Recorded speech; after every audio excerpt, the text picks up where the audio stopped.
On peut commencer avec Actes des Apôtres.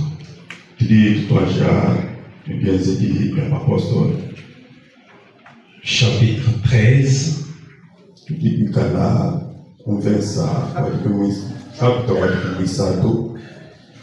Verset 36 seulement. Nous allons lire aussi dans l'Ancien Testament, dans les livres des Proverbes. Chapitre 16 et le verset 4 seulement. Ok. Actes des Apôtres, chapitre 13, verset 36. Nous pouvons tous lire un peu parce que ça fait quand même du bien quand nous lisons ensemble.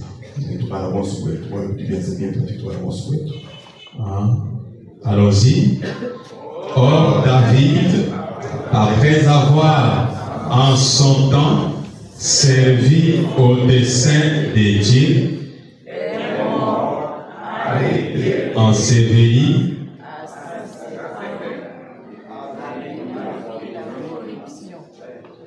Amen. Amen. Est-ce qu'on peut reprendre ça?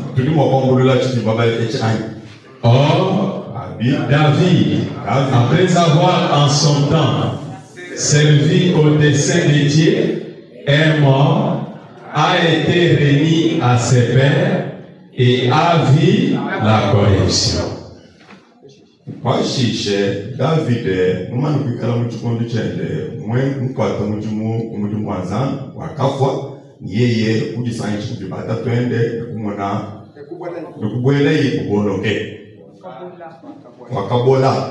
Amen. Amen. Proverbe 16. Gardez ça, c'est très important.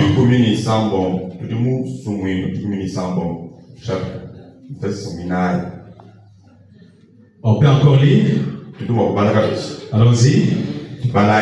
L'Éternel a tout fait pour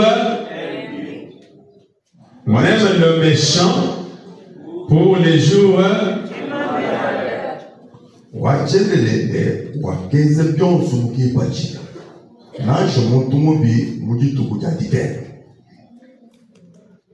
Que le Seigneur te réveille sortir de sa parole. Veuillez vous asseoir. J'aimerais que vous puissiez bien interpréter ces versets très avant.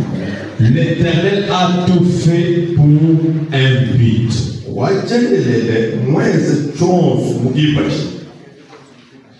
Wajendelela wakeza bitu byonso mukipa. Est-ce que vous êtes là ce matin?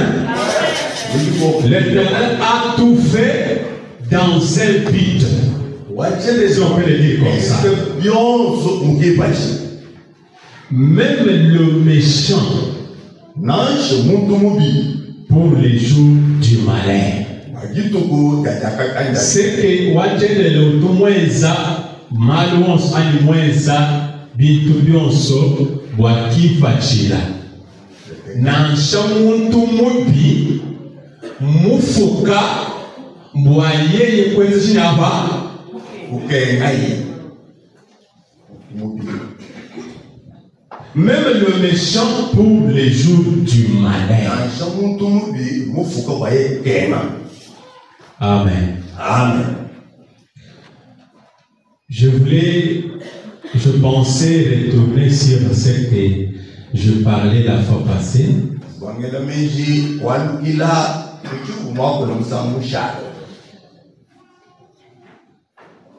Avant que notre pasteur puisse prendre la chair.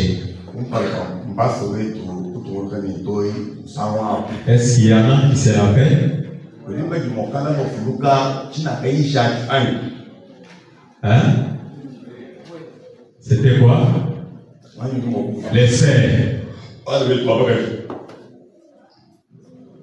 Qui peut se souvenir de ce que j'avais prêché ici? Mon dernier sujet.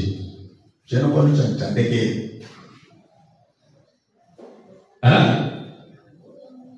Donc les sœurs, vous oubliez beaucoup, hein?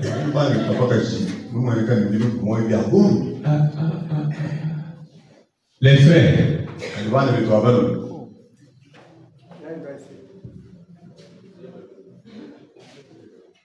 Deux personnes seulement. 3, 4, 5. Quand même, les frères, c'est quand même bien.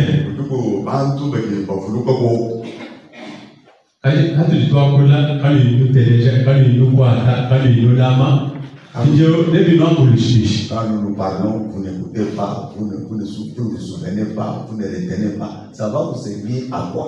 Un frère que je me rappelle, c'était sur.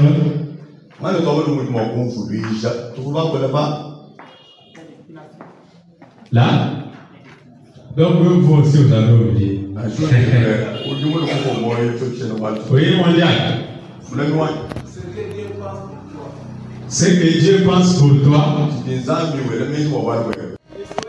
les souhaits de Dieu pour toi. Est-ce que vous vous rappelez? Vraiment. Je pensais revenir sur cela. Mais c'est comme si Dieu m'a donné un petit message que je voulais d'abord partager avec vous et puis peut-être Dieu voulant, nous allons revenir sur cela.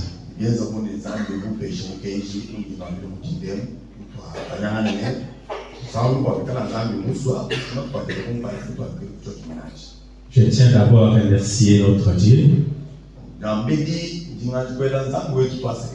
pour le souffle de vie qu'il nous a donné ce matin. Et pour cette occasion qu'il nous donne encore ce matin. Parce qu'il y en a qui sont morts ce matin. Mais nous, Dieu nous a fait grâce. Nous devons quand même lui dire merci. Nous remercions aussi notre pasteur, notre ancien, pour la confiance qu'il nous fait aussi de nous accorder sa chair. Ok. Avec ce que nous venons de lire, j'ai donné à ces thèmes les noms. Je ne sais pas si la technique peut nous balancer. Si vous avez déjà écrit ça. Ok. Je crois que vous voyez déjà ça. Est-ce que vous voyez? On peut lire ensemble, hein? Dieu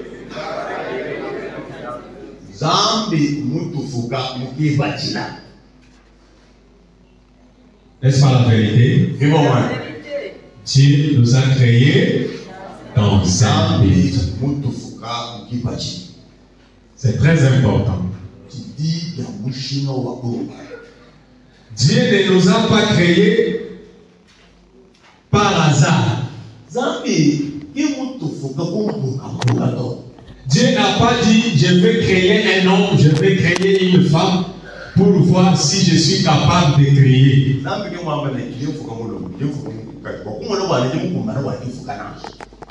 Amen. Amen. Mais Dieu en créant un homme, il l'a créé dans un but. Et toi aussi tu dois comprendre que si Dieu t'a créé, il t'a créé dans un but. Et quel est ce but? Est-ce que tu l'as compris? Est-ce que tu as compris le but pour lequel Dieu t'a créé? Est-ce que tu fais le travail pour lequel Dieu t'a donné? Est-ce que tu es sur la terre pour accomplir ton propre but ou le but de Dieu?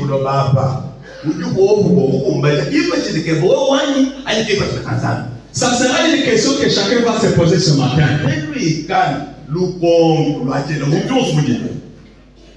Dieu est comme un grand entrepreneur. Avant qu'il nous crée, soyez attentifs ce matin. Nous n'avons pas beaucoup de minutes. Avant qu'il nous crée, il avait déjà un programme dans sa tête. Il avait déjà un plan. Il avait déjà un projet.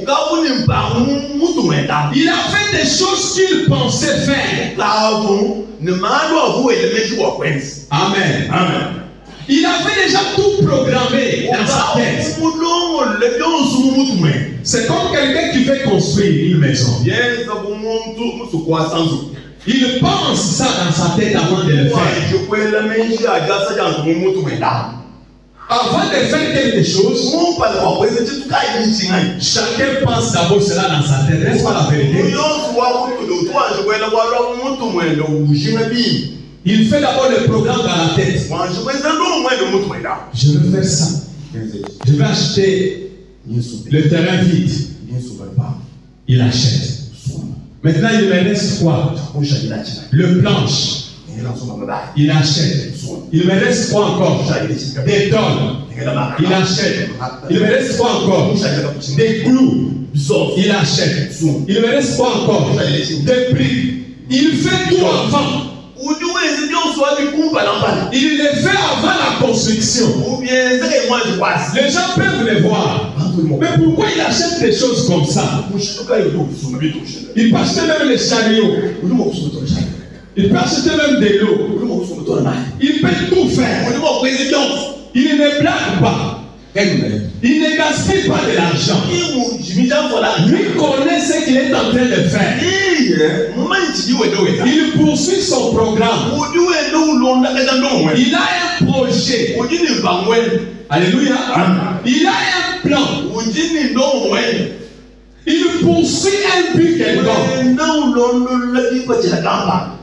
Et quand il va tout terminer, il va chercher des mensonges. Il va parler avec les mensonges. Il se convient. Le mensonge commence à construire.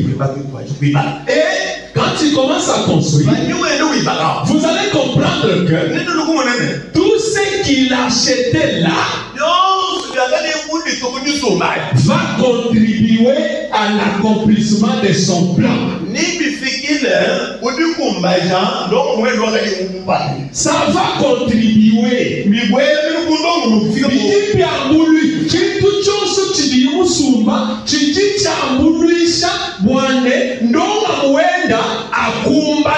Tout ce qu'il a acheté va contribuer à ce que son programme puisse être accompli. Amen. Amen. Donc Dieu aussi avait un plan.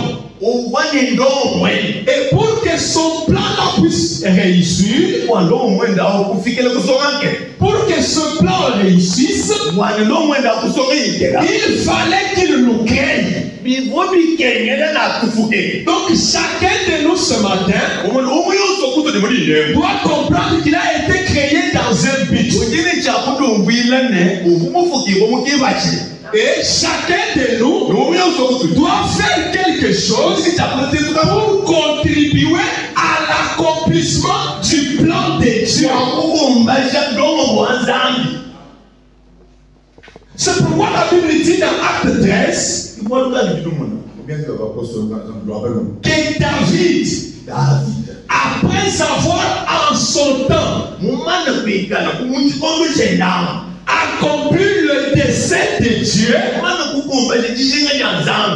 il est mort. Est-ce que vous êtes là? David, après avoir accompli le dessein de Dieu en son temps, il mourut. Donc David n'a pas seulement vécu sur la terre, mais David a accompli accomplit aussi le dessein de Dieu.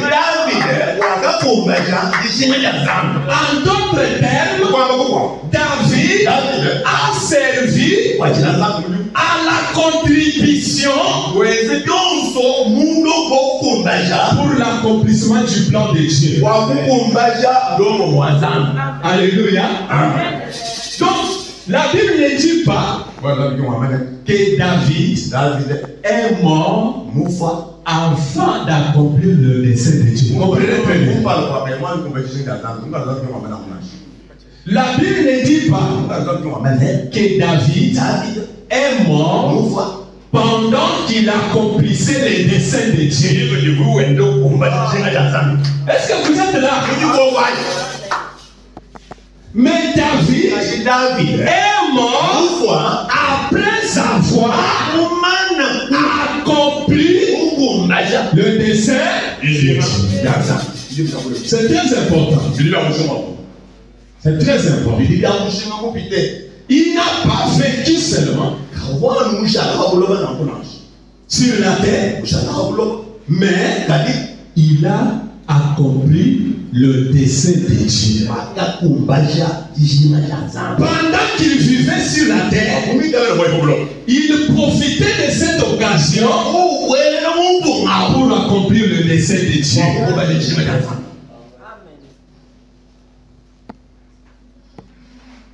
Dans quelques années que Dieu lui avait accordé, dans cette occasion que Dieu lui donnait, pour le souffle de vie que Dieu lui donnait, il accomplissait son dessein. Dieu ne nous donne pas la vie pour le rien.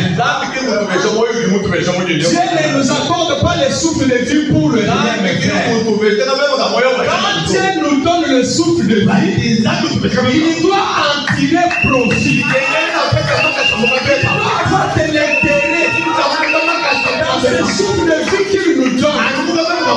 Oh, ce matin que Dieu vous parle. Ce matin que Dieu vous aide. Dieu ne fait rien pour rien. Tout ce que Dieu fait a une signification. Dieu fait tout dans un but. Dieu a l'objectif qu'il poursuit en faisant quelque chose. Amen. David vivait.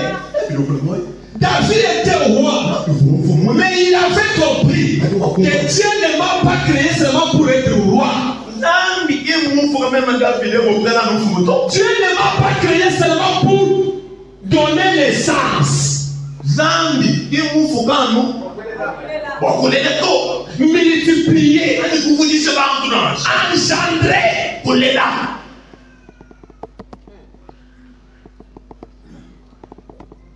Il y a quelqu'un dans cette Bible qui a vécu longtemps sur la terre. Le seul homme qui a vécu longtemps sur la terre. J'ai dit bien le seul homme. Même Adam. Adam, que Dieu a créé, il n'a pas vécu comme cet homme-là. Il n'est pas resté longtemps comme cet homme. J'avais donné le nom de cet homme-là ici. Il faut comme ça. Qui peut se rappeler? Vous vous oubliez beaucoup. Il y a dans la généalogie d'Adam, il y a eu quelqu'un qui a vécu longtemps, de plus que David, de plus que Adam lui-même. Amen. Et cet homme-là, son nom, c'est Métouchéla.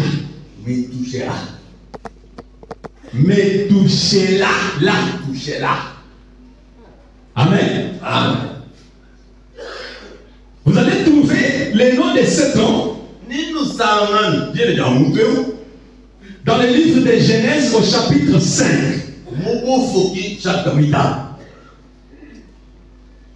Amen. Mais écoutez cet homme, malgré qu'il a vécu longtemps sur la terre, ouvrez les oreilles ce matin. Malgré qu'il a vécu longtemps sur la terre, Dieu lui a donné beaucoup plus de temps. Mais qu'est-ce qu'il a fait avec le temps que Dieu lui a donné? Prenez Genèse 5, écoutez. C'est différent de David. David, lui, en son temps, il a vécu, mais il a contribué quand même au décès de Dieu. Il a accompli le décès de Dieu. Prenez Genèse, la technique balancée de Genèse 5, verset 25. Comprenez, lisez un peu avec vous. Mais tout cela, âgé de 187 ans, engendra le maître.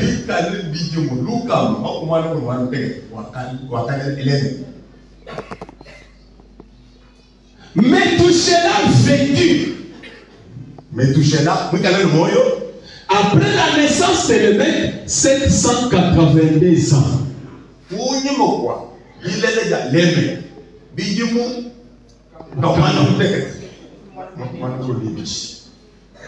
Et lisons ensemble. Et engendra des fils et des filles. Tous les jours de Méthusélah furent des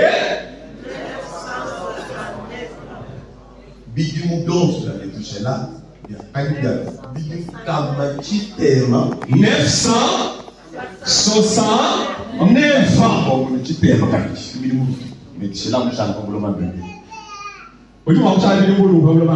Qui peut vivre longtemps. Même Adam lui-même, Adam d'ailleurs a fait 930 ans, oui merci.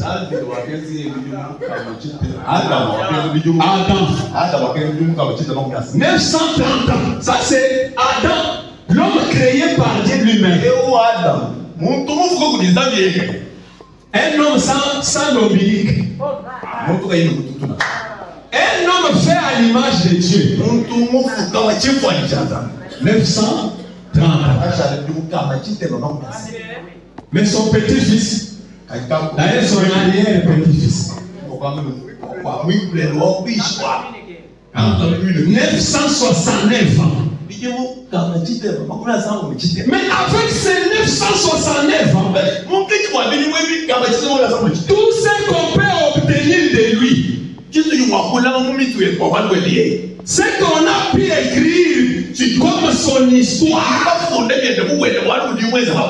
tout ce que lui a pu faire, c'est engendrer des fils.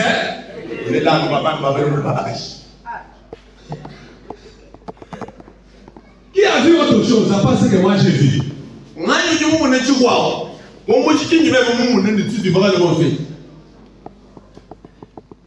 Donc, tout ce qu'on peut obtenir de Méthusélah,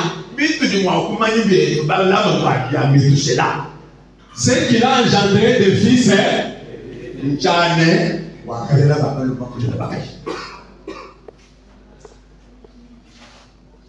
C'est Babi. On n'est pas vrai. Ouais, on m'ouvre. Si tu veux m'appeler, Si tu mets, quand tu es déjà parti, qu'est-ce qu'on peut retenir de toi? Ce que tu dois parler, c'est le Babi, Myriam. Ce qu'elle a fait là, c'est le mal mis au monde. On peut d'abord terminer. Est-ce que tout le monde est le bagage? Allons-y. Nous pouvons aller de l'avant. Voir, après avoir mis les garçons et les filles, qu'est-ce qu'il a fait encore de surprise? Remontez là où on était, frère. Verset 27. Tous les jours de Méthusélah furent de 969 ans. Puis, parce qu'il faut aussi Wakulela, tu as été, tu as grandi, et à la fin de course, tu vas mourir.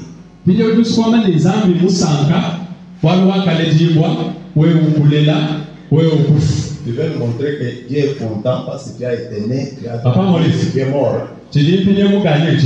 Qu'est-ce Vous pouvez dire que vous tu as gagné quand tu es né sur la terre? Or, la Bible nous dit que l'Éternel a tout fait dans un but. Est-ce que vous me rappelez comme ça? L'Éternel a tout fait dans un but. Mais là, toi, tu es né. Tu as donné naissance. Et puis, tu es mort. Est-ce que tu as accompli le but pour lequel Dieu t'avait créé?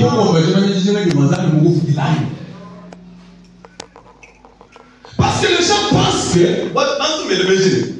venir sur la terre, étudier, se marier, avoir des enfants, acheter des parcelles, c'est tout ce que Dieu veut. Non! Dieu nous a créés dans un but. Comme nous allons le voir, vous pouvez le dire, vous pouvez vous dire, ah, Frère Joseph, mais qui est ce but-là? Je vais vous le dire. Je vais vous le dire. Tout ce qu'on peut obtenir de Métouchéla, c'est qu'il a engendré des fils et des filles. Il n'a fait que produire des enfants. Alors, si donner naissance, c'est tout ce que Dieu nous demande. C'est ça le but pour lequel il nous a créés. C'est que Paul n'a pas accompli le but pour lequel il était créé.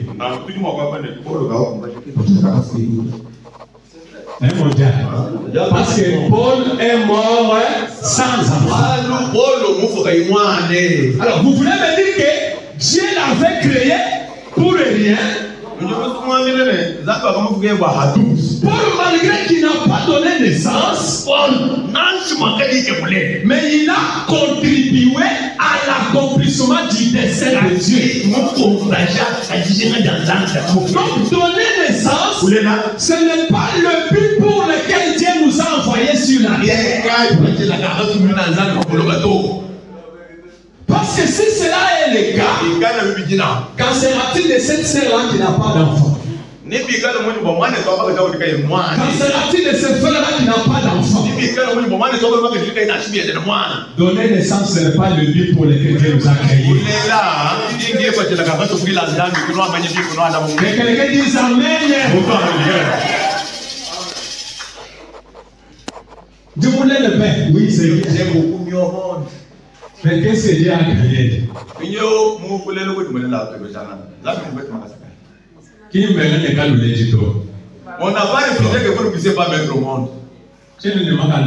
Moi, je n'ai pas la capacité d'arrêter vos enfants de venir comme ils viennent là. C'est la parole de Dieu.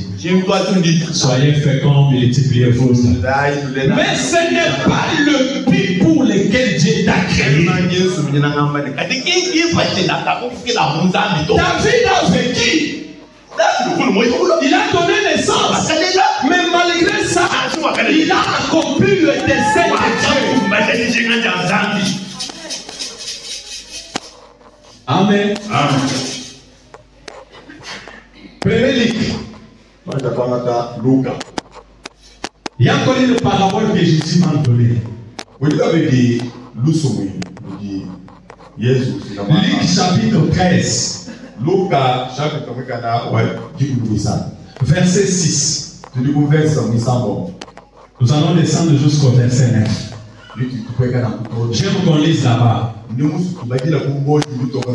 Il dit aussi cette parabole. Un homme avait un figuier planté dans sa vigne. Suivez très bien.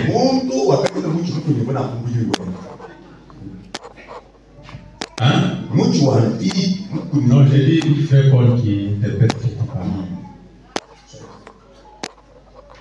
Un homme avait un figuier planté dans sa vigne. Il vint pour y chercher et il n'en trouva pas. Alors il dit au vigneron,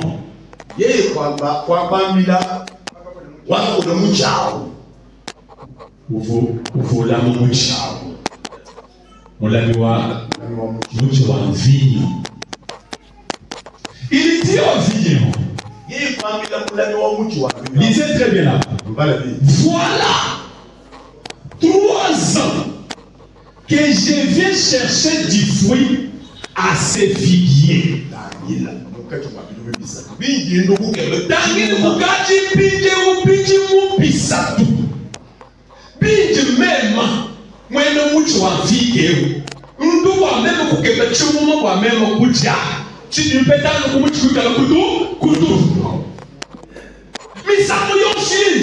Chaque fois quand je viens,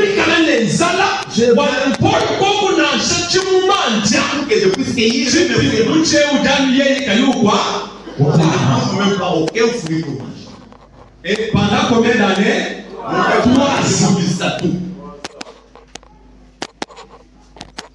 Écoutez, il dit quoi? Coupe-les. J'ai beaucoup aimé ça. Lisez avec moi. Pourquoi occupe-t-il la terre?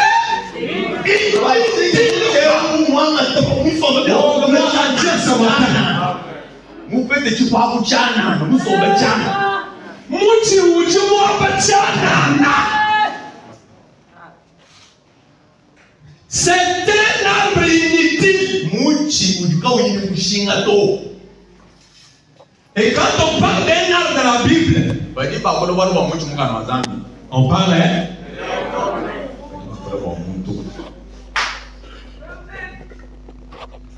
descendons. Écoutez maintenant. Le vigneron lui répondit, Seigneur,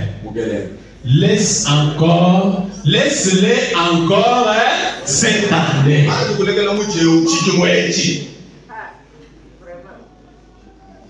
Zanto government ne diishi wedeji ne diishi umujideo. King wenze bile leto ne chini wotu ni woteleza zanto yuma amulishi.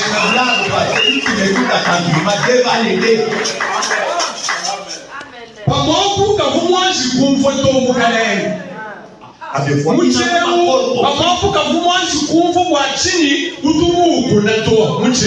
Cet arbre n'avait pas encore compris pourquoi tu l'avais dit.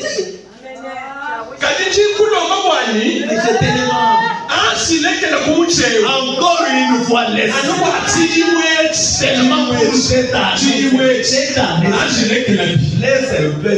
année. J'écraiserai tout autour. Même les vignerons donnent la solution. Les vignerons veulent stimuler la vigne à produire des fruits. Laisse que votre foi soit stimulée ce matin. Puisses-tu comprendre pourquoi Dieu t'a créé? Puisses-tu comprendre le but pour lequel tu es sur la terre?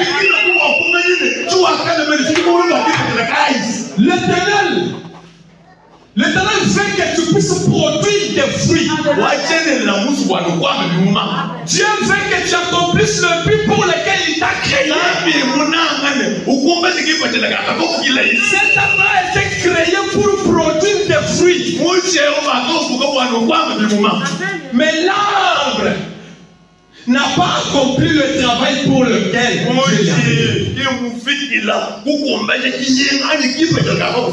mais le vigneron va plaider pour la vigne. Laisse faire comme cette année. J'écraiserai tout autour. Et tu mettrais du fil.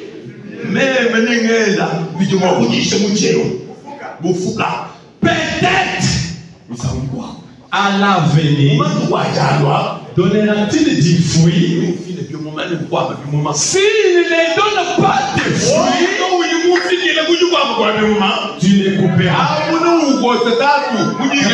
Quelqu'un peut les remettre sur mon. Quelqu'un peut pousser et écrire des choses sur mon.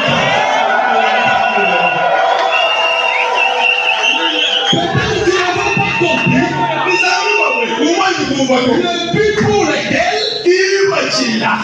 tu as été placé sur la terre. Ne soyez pas comme les mecs, mais touchez là. Les mecs de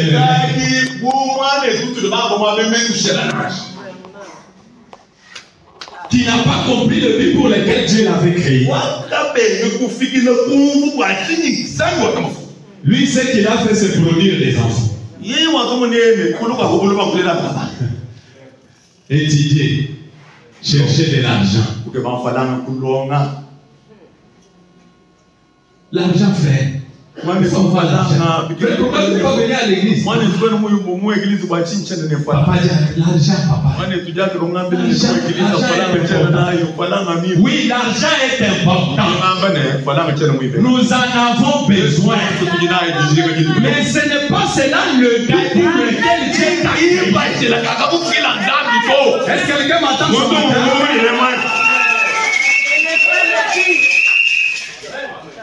Ajouter des femmes, ajouter des femmes. C'est là le but pour lequel Dieu t'a créé.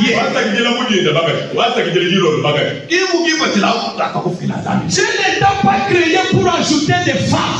Il ne gagne rien dans tout cela. Quel est le profit que lui tire dans tout cela?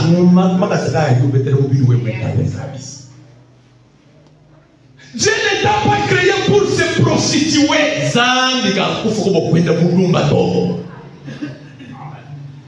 Quel intérêt? Quel bénéfice il en tire? Qu'est-ce qu'il gagne dans tout cela?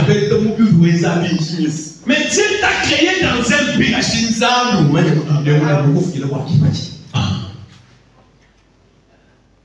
Laissons-les encore ces années. Vraiment. Écoutez ce que j'ai aimé. Pendant 3 ans, je viens chercher quelque chose à manger. Je n'en trouve pas. Coupez cet arbre. Parce que il occupe la terre inutilement. Avec le tabernacle.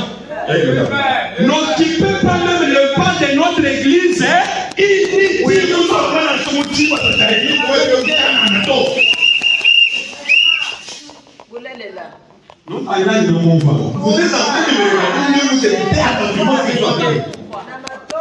N'occupez pas le banc qui doit nous servir à quelque chose. L'église doit bénéficier quelque chose de votre part. Tu dois contribuer à l'accomplissement du dessein de Dieu. Ta présence doit être quelque chose pour nous. Quand tu commets l'adultère, qu'est-ce que nous il n'y a que des injures qui reviennent sur nous. Les gens des branards, des prostituées, portent des longues jupes, mais elles se prostituent. Elles laissent pousser des cheveux, mais elles se prostituent. Voilà ce que nous bénéficions. Oh là là. Tu occupes l'église inutilement. Tu occupes les pas de notre église inutilement. Ne soyez pas inutiles. Dieu va vous rejeter.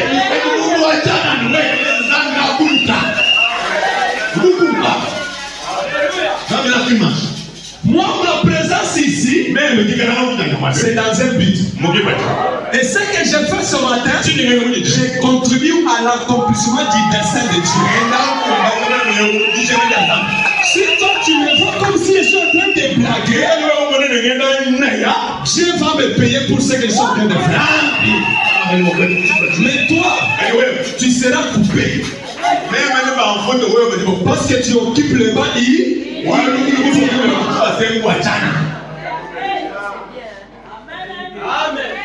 C'est ce que je voulais que vous puissiez comprendre ce matin. Tu n'es pas venu accompagner quelqu'un d'autre. Dieu n'a pas de pièces de rechange. Tu es une pièce unique et distincte. Et chacun a un numéro à jouer. Tu n'es pas moi. Moi, je ne suis pas toi. Mais toi, tu n'es pas la seule Odette. C'est pourquoi ne regardez pas une personne.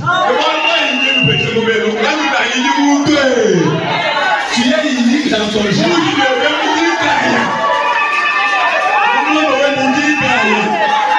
Tu es unique dans ton genre. Dieu va te juger toi et toi seul. Les années que Dieu te donne sur la terre. Qu'est-ce que tu en as fait avec? Et qu'est-ce que Dieu gagne? La question. Alléluia. Est-ce que quelqu'un m'écoute ce matin?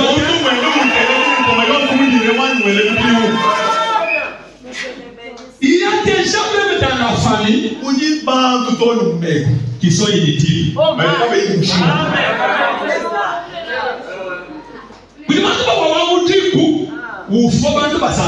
Il y a quelqu'un d'autre dans la famille. Il le met là, c'est les choses.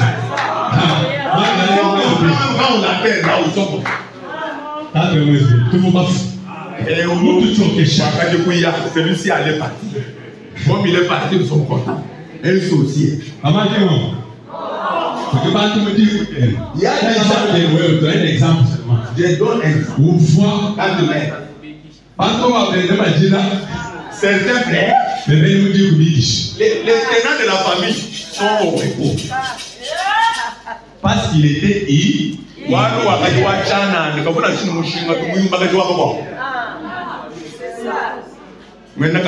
même à l'église ce matin, il y a des gens inutiles.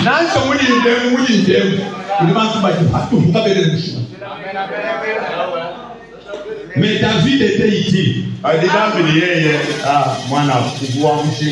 l'accomplissement du dessein de Dieu. C'est pourquoi si vous lisez même Psaume 132, on est en train de prier pour David. On prie pour David. Vous êtes là? Psaume de David.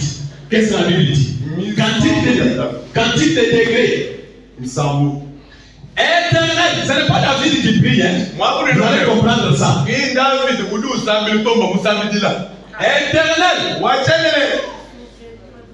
est-ce que vous lisez? Lisons. Éternel, souviens-toi de David, de toutes ses peines. Il jura à l'Éternel. Il fut servi au puissant de Jacob. Je n'entrerai pas dans la tente où j'habite. C'est David qui avait pris cette décision. Maintenant, après lui, on commence à se souvenir de lui. Il avait dit, je n'entrerai pas dans la tente où j'habite. Je ne monterai pas sur le lit où je repose. Je ne donnerai ni sommeil à mes yeux, ni assoupissement à mes paupières, jusqu'à ce que j'aie trouvé un lien pour l'Éternel. Une demeure pour les puissants de Jacob. Ça, c'est la décision de David. Maintenant, les autres personnes commencent à prier pour lui. Il y a des gens, même quand il meurt, pendant que les autres se réjouissent, comme je l'ai dit, il y en a qui pleurent, il y en a qui regrettent.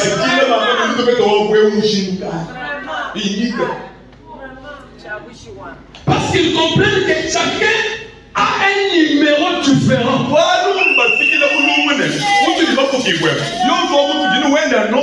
Comme il nous a quittés, il n'y a pas un autre numéro semblable. Il pleure. C'est pourquoi quand Dorcas est morte, toute l'église s'est réunie avec les habits que Dorcas pouvait. Oh Seigneur, pourquoi tu as permis que Dorcas puisse mourir? Qui va encore coudre pour nous les habits? Seigneur, ramène-nous Dorcas. Nous avons encore besoin de Dorcas. Et Dieu a entendu ce temps. Il a ramené Dorcas. Pourquoi? Parce que Dorcas était utile. Voilà comment tu me regardes avec le cœur ouvert. Tu es toujours sur le bas et tu sors. Qu'est-ce que tu fais en venant ici en se mettant sur tes bancs?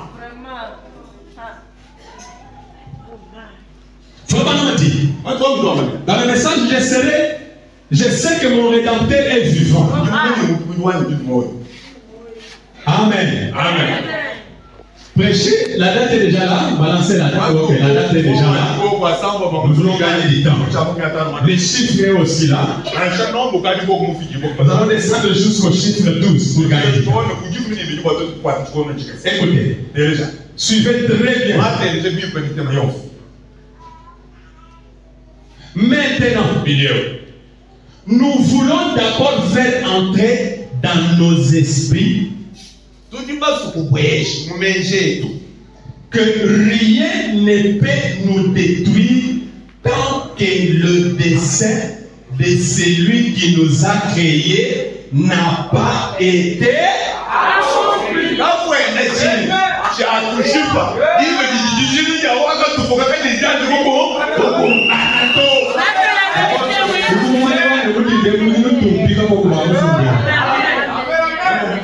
J'allais même sauter pour cette équipe. Rien. Quand on a dit rien, c'est-à-dire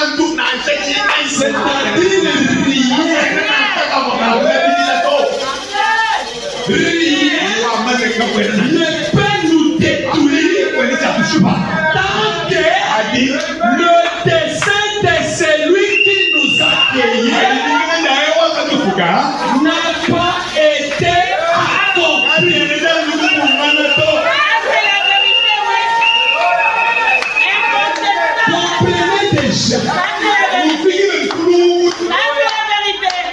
Tant que tu n'as pas encore accompli le dessein de Dieu pour toi, rien ne peut vous détruire.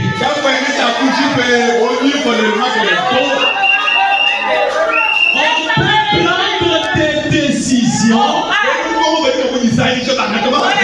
ça sera des décisions inutiles. On peut vous mettre dans le feu, vous ne serez pas brûlés. On peut vous mettre dans la fosse aux lions, les lions ne vont pas te dévorer.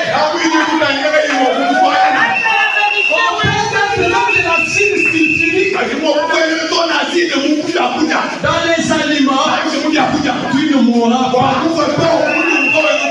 Laissez-moi ajouter que même les poisons ne te fera rien. Même le serpent ne te tuera pas. Le crocodile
La fièvre qui persiste.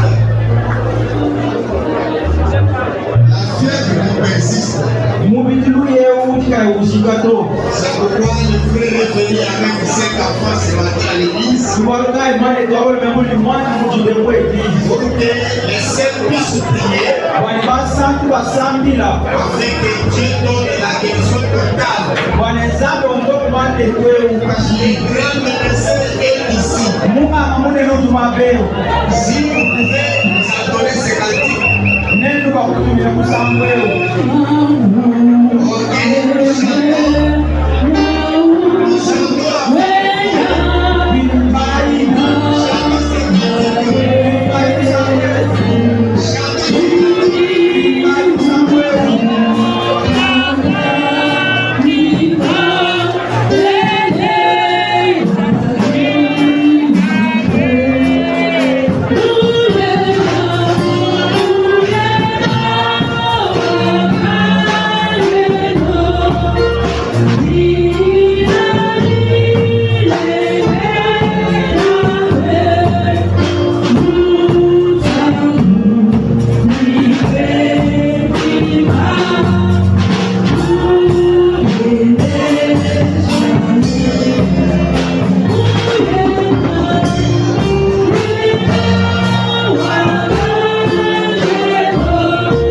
Seigneur Jésus-Christ, nous venons de prier pour ce bébé qui est malade, Seigneur. Toi, le grand médecin, agis maintenant au peu de gloire comme tu as toujours agi. Nous savons au peu de gloire que le nom de Jésus, c'est le nom de Tout-Puissant, le nom qui change les circonstances, le nom qui guérit et qui rachète. Guéris cet enfant plein de gloire. Tu nous as dit dans ta parole. Et voici les miracles qui accompagneront ceux qui ont pris. À mon nom, ils chasseront les démons. Ils reposeront les noms malades et les malades seront guéris. On n'a pas amené cet enfant devant un Dieu de ce monde, mais on a amené cet enfant devant toi.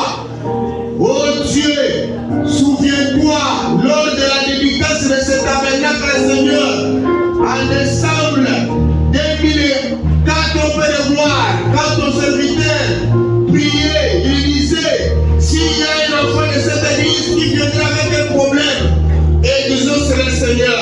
Il a fait plusieurs fois au Père de gloire. Guéris cet enfant, qu'il soit d'ici guéri, parce que nous avons invoqué les grands médecins. Toi, Jésus-Christ, nous avons imposé les mains à ces garçons ou à cette fille de gloire, qu'il soit rétabli, qu'il sorte d'ici guéri, en train de jouer, qu'il mange convenablement, Seigneur, pour la gloire de ton Seigneur. Et cela nous donnera la foi ferme dans ta parole. Cela prouvera que tu es avec nous, Père de gloire. Si tu es avec nous, où seront les prodiges et les miracles? Nous disons à Satan qu'il retire la diarrhée, qu'il retire la fièvre, qu'il retire tout, que cet enfant soit transfusé par le cheval de miracle, le Seigneur Jésus-Christ, l'éternel Dieu. Quand on viendra témoigner, Seigneur, c'est toi qui vas tirer gloire et l'honneur. Je crois que tu vas écouter, Père. J'ai ici demandé prier dans le nom précieux du Seigneur et Sauveur, Jésus-Christ notre Dieu. Amen. Amen.